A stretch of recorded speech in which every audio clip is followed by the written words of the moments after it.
Managing Shopify and Clover stores manually, with QuickSync, everything syncs with one click. Automatically push your products from one store to another, so things such as adding or updating a product will sync automatically in real time. It can even sync all your orders, so you can see everything in one place. And yes, it works with multiple locations too. Less work, more control, and more sales. Let me show you how. First, we are going to sign in. And first thing we are going to do, we are going to connect our Shopify store. Now we are going to choose our plan. I'm choosing Ultra because I want to have priority product syncing as well as priority order syncing. Once our Shopify store is connected, we are going to connect our Clover store.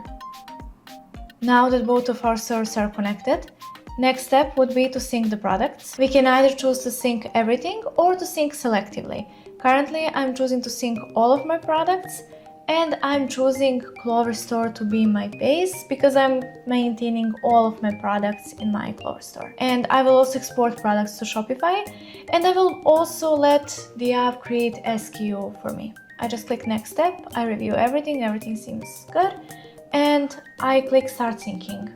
As simple as that. And now the application is syncing all of my products from Clover to Shopify. And that's it. All of our products have been successfully synced. I also have option to turn on product syncing in case I want my product details such as name, picture, anything like that to reflect on another store. I can do that, as well as order syncing.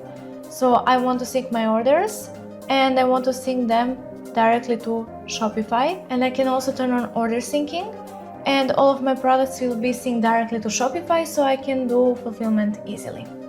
And I just click start syncing, that's it. From now on, every order that comes to my Clover store will automatically be transferred to my Shopify store so I can do fulfillment easily. And that's it. Thank you for listening, and let me know down in the comments for the integrations you would love to see next. Thank you. Bye.